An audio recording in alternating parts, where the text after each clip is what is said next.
yesterday we found out that Dwayne Haskins was now benched, and you coached him. You previously said that you felt that he could be a franchise quarterback, just needed more time to develop.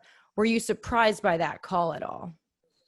No, I've been involved in coaching players that went on to the next level for 30 years. So it's a very different level of play. When I hear people say that, there's not that big a jump, it's a huge jump. Even if you come from Ohio State, it's all star players across the field. The game's much faster. You're a grown man. You don't have coach, you don't have that off season where we're all together. So it's so different. But I'll share this with you, that it's a journey. It's not a sprint. This is a marathon for Dwayne, and Dwayne's got to stay focused. And I've had many players that start slow and they end up having wonderful careers. I've had players that come out of the chute really fast and they disappear. It's a business. It's a job. I was disappointed, but, once again, Alex Smith was told that he was a mistake. He was the number one pick overall for the 49ers back in 05, and he's as good as I ever had at the time. And I remember people telling me he's a bust in the NFL, and I was like, if that kid can't play in the NFL, then I will never coach one that can. And obviously he ended up having a great career he got off a bad team. So I think the key is that you have to get off a bad team. And Coach Rivera, I really like the great respect for him. He's got to do what he's got to do. And I sent Dwayne a text. Dwayne's just got to keep going. Just got to keep going. How was he responsive to that text? Was he? That's between us. But yeah, Yeah. I love Dwayne. I love his family. He did everything we asked for him at Ohio State. The thing that everybody's got to remember, Dwayne's played 1 year at college and 1 year in the pro.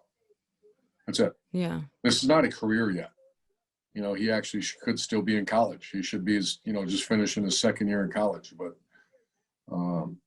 everybody accelerates their growth so much. So give him time. He'll be I still think he'll come back.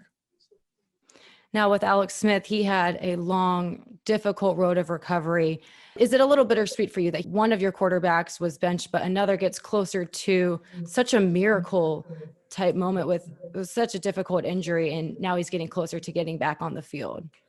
Yeah, it kind of takes your breath away because Alex and I are very close. I had no idea. He's such a private person.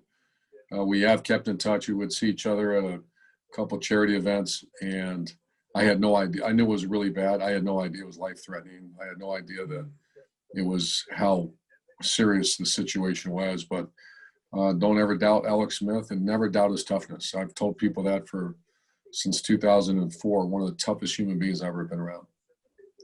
You've compared Alex Smith to Joe Burrow, another quarterback you've coached who's in his first year in the NFL. He went to a system that, may not be working so well for him, but what do you think needs to happen in Cincinnati for him to find success there? I think, once again, I've said this from day one, what's the common theme of every great quarterback? They're on a great team. You put Tom Brady on a god-awful team and they're not going to do well. And Cincinnati has had their struggles. They seem to be much better than they were a year ago. But, is Joe Burrow going to be a Hall of Fame world champion quarterback? If he's on a great team, he will be. If he's not, he won't be. I know I say that all the time. It sounds too simplistic, but it's the truth. Alex Smith was on a terrible team with the 49ers back then. They just weren't very good, and it was his fault. I hear people saying, well, it's the quarterback's fault. No, you have a really bad team. So I think Joe's going to have a great career. I think the Bengals are going to get better, and I hope he leads them to the playoffs. What are your thoughts on the teams that have so much talent and they have so much potential, but they just aren't finding success, like maybe Texas or the Dallas Cowboys, a position that you were asked often about was coaching for the Cowboys? Do you think it's a culture issue there? Or are they not bought in? What do you think is going on for them not to find success? I don't like to be in the speculation game because I know people have done that. I know that's, I guess, part of the media's job. It's not my job. However, talent, to me, when I hear fans and media, people say they have bad players in the NFL. I mean, they are not bad. They're great. They're the best in the world at what they do. That's why they're professional football players. Usually speaking, and I can't speak to Dallas or the Texans because once again, I don't know. I know I have great respect for their coaches and the organization. but there's got to be something behind door number two, because it's, once again, it's not talent. It's not, are the coaches good enough? Of course they're good enough, or they wouldn't be there. It's got to be, and the thing I always point to is leadership and culture. So I don't know, the leadership ability of the team. I know the talent level of the team. So those are the questions you have to ask. You've spoken a lot about culture. You wrote the book on it. So when you look at Ohio State and how they responded to the pandemic, this is a year where culture will be incredibly tested. What was your reaction to how the team came together, even the parents and the protests? First of all, very good question. And that's true. As you said, how will they respond it's not how fast they are. It's not their ACT score. It's not their race. I know society wants you to believe all that stuff's important. It's not. It's how is the culture and how is the leadership. I would grade Coach Day and the Jonathan Coopers of the world an A++. The way they've handled themselves, the way they've been professional, the way they were told to stand down and tell we're not going to play until spring, and they said we don't agree with that. They were never disrespectful. They went about their business in a very professional manner, and I can't be more proud. I've told them that. I think our athletic director is extremely proud with the way they went about their business. The job of a coach, unlike any other industry, is to fight for the players you recruit and you coach as hard as you possibly can. I always tell people, as a coach, you don't really work for the president of the university. A lot of times you don't really know him or her. You just, you don't work for the university, because the university is made up of people. You work for people. And so a coach works for the parents and the players on their team. And I thought Ryan's got a very clear knowledge of that. He works for those players. And he has a responsibility to fight for those players, and boy did he. And that's why we're at today. Would you also say that might be why every player on that roster is opting in? We did have two players, Sean Wade and Wyatt Davis, opt out and then opt back in, but you see some other schools where players are choosing not to play this season, whether they have their own concerns. But clearly the culture at Ohio State would prove that these players feel confident and comfortable playing with this program. Would you attribute culture to that? Of course. You saw the Pac-12 came out, a couple months ago, and the players came out and said, we feel like we're being exploited. We feel like we don't trust. We need third-party doctors, third-party people, because we don't trust our coaches. We don't trust our commissioner. I'm paraphrasing, but basically that's what it said. We don't trust anyone. And I made comments to many people. I said, could you imagine going to work every day knowing that your players did not trust you? That you talk about a recipe for failure. So, and once again, I'm not saying individual teams, as a collective, they're the ones that sent that statement out. Do you remember the statement where they came out and said, we don't trust anyone? Yeah. And people do, if they don't trust you, they're going to opt out. And I can see, there are reasons why people opt out, and we're not here to judge. That's their choice. But does it surprise me that Ohio State has all opted in? No. It's incredible culture there. How difficult of a job did Coach Day have when the leader of the conference, Kevin Warren, or they weren't receiving much information, but he had to guide his team and keep them bought in? And Gene Smith as well. How would you say they handled that, with how they were able to bring their team together when the conference itself was not having much transparency? Yeah, that was very unusual. That was, I was very close to the situation because I still work at Ohio State, and I watched, and I thought they handled it perfectly. They disagreed with the decision made. Even when the letter came out a week later and said this will not be revisited, the Ohio State leaders said, we don't agree with that. And I'm including the parents and families in there as well. We don't agree with that. But the great thing is they never crossed that line of disrespect.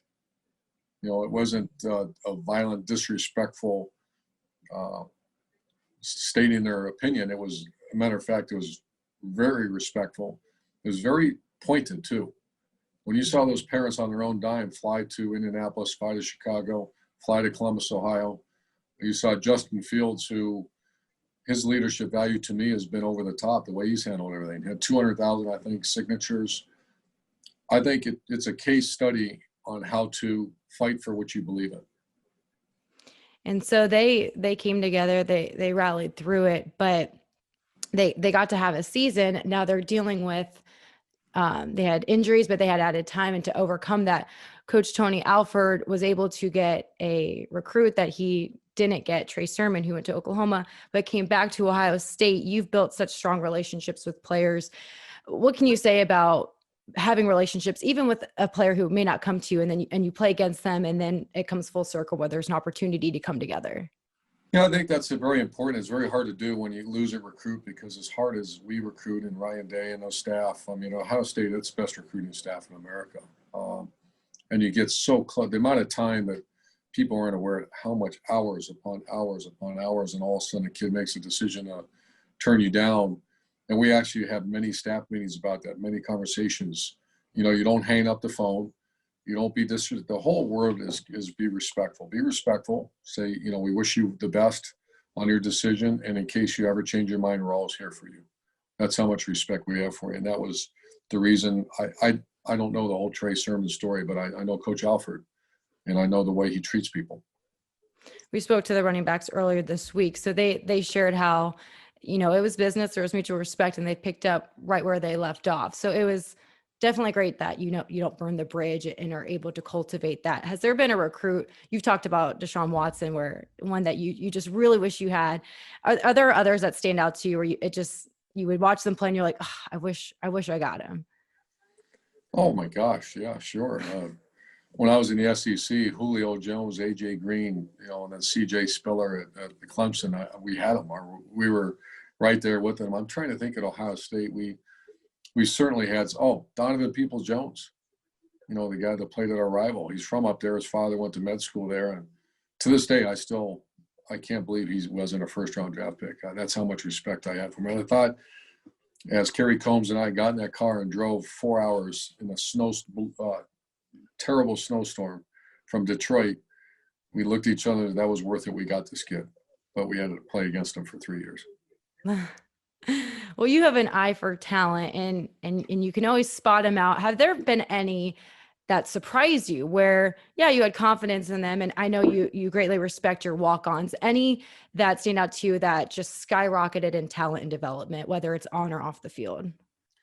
Oh, we can have hours of this conversation. There's two off the top of my head are Terry McLaurin at Redskins, who's going to be an all-pro. He was a guy that was not really recruited much out of high school, a guy that really struggled catching the ball early in his career, and one of the hardest working, most selfless players I've ever been around. Mike Thomas was a guy that had to go to prep school out of high school. He was a guy that didn't play his first year, redshirted him his second year, and really grew up. And then obviously Joe Burrow, how proud I am of him that, he wasn't that highly recruited. And there's one thing that overshadows just pure talent, and it's called work ethic and just development. And those three guys are, outstanding professional football players that weren't highly recruited. Effort and toughness are part of those pillars that you built. When you look at a player and maybe they're not internally motivated, how do you get them to be? Because you can motivate, but sometimes if they just don't have it in them, how do you pull it out? I think it's your approach. And once again, these are wonderful questions. We could do a whole hour story on this. I mean, that's the essence to me of being a coach. I've always taken the approach, because I do believe that, God created us with greatness in our hearts. You have greatness. I have greatness. Mike Thomas, Terry McLaurin, I believe, God didn't make mistakes now. Sometimes you have to dig really deep to find that greatness, and it's your job to push, prod, like you use the term motivation, or inspire people. And at times it's very uncomfortable. At times people can consider it mean. I hear that word, how hard, I don't agree with that. I believe there's greatness in everyone, and you just keep pushing and grinding. And at some point, I believe greatness will surface. I'm glad you spoke about humanity, because recently we saw Mark Cuban pull out a former player from a gas station who was in a rough spot, and you've had a similar situation. And with Avery Atkins, you were able to talk with your players on a humane level. So it's not even just being coach or just football. You connect with them on a very personal level, build lasting relationships. How important is that, especially when it comes to having players bought in? When you look at them and see them as a human being, not just a player on your team. How much does that help with the bond and having players want to play for you as their coach? It's play for us. It's not one guy. It's our strength coach. It's our assistant coaches. It's our trainer. And that was always, I spent so much time on just making sure there was alignment throughout the facility. And I'm actually, we're thinking about, maybe possibly writing a book on about providing hope and opportunity for people. And it's, one of our great legacies and it's continuing on is the Real Life Wednesdays, the whole program about post-grad opportunities for people. And once a player knows that you really care about them, other than number 35 or number 22, whatever number they are, you care about them and their future. Those are the relationships that are built on rock. And I mean, to win Big Ten championships, to beat your rival over and over again, to win a national title, it takes superhuman effort. And how do you get superhuman effort? It's relationships that are superhuman.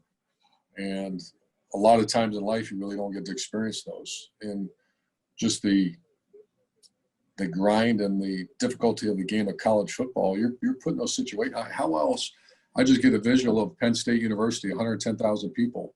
You can't hear yourself think, how in the world do you walk out of that game with a win? It's because there's that camaraderie and love for the teammates and the staff. That's the only way you win that game. It's not some play call. It's not the ball didn't bounce our way. How did that happen? How did Terry McLaurin block two people on KJ Hill's run? Well, the media didn't really spend much time with that. That's all we talked about the next day as a team. Is because why did that kid do that? Why did Terry McLaurin throw his body in harm's way to get KJ Hill into the end zone? He didn't get paid for it. He didn't get the recognition he deserved in the media, but he loved his brother and he loved his teammates and he trusted his coaching staff. That's why. Even in this new stage in your career, you're not coaching, you're broadcasting, but you still get to follow these players that you built bonds with and you have a new perspective now. I think back to the Big Ten championship when you and Chase Young had the salute. What are some special moments where you're watching from a new angle? Some guys you recruited, some coaches that you were able to bring together, just how you have a unique tie to them from this new angle. Yeah, succession is really important in the leadership era, and I knew I wasn't going to be the coach forever. And Ohio State was so personal because I'm from Ohio. I've been a Buckeye as long as I could say the word Buckeye, and I always will be. And I had an incredible life living in the state of Ohio, so I feel like an obligation. And when I found Ryan Day, we hired him, and I actually got some pushback when we hired Coach Day that, he's fired the last two jobs in the NFL, and why am I doing this? And I'll never forget that. I said, because, well, first of all, it's my choice, and second of all, this guy is great, and he proved he's better than great. He's elite. And I see infrastructure that is the best in college football. And when I say that, I'm talking about recruiting, personal player development, training staff, weight staff, just the development piece on and off the field is the best in America. And all those people are sticking together. And so it'd be really hard for us to even have a conversation right now if they were struggling. So the pandemic has us in some difficult situations. The Big Ten has some strict policies where if you test positive, you're out 21 days. It is a bit different for coaches. Now you'll be at the desk at the shoe for the Nebraska game. If, God forbid, Coach Day has a positive test and they need a coach, would you at all put up the mic, put the headset on, and take the reins again? Of all the good questions you asked, that was not a good question. No, I'm just kidding. We're not play the speculation game, and Ryan's going to be fine. Okay, the Buckeye Nation would have loved to hear you would have jumped back in there at some time, but that was one that we had on the forum, so that was a nod to Buckeye Scoop. I do appreciate you taking the time and talking with me about your career and your broadcasting. I really, really do appreciate it. You're great, Stephanie. Let's do it again. Yeah, I appreciate it. Thanks again. See you. Have a good one.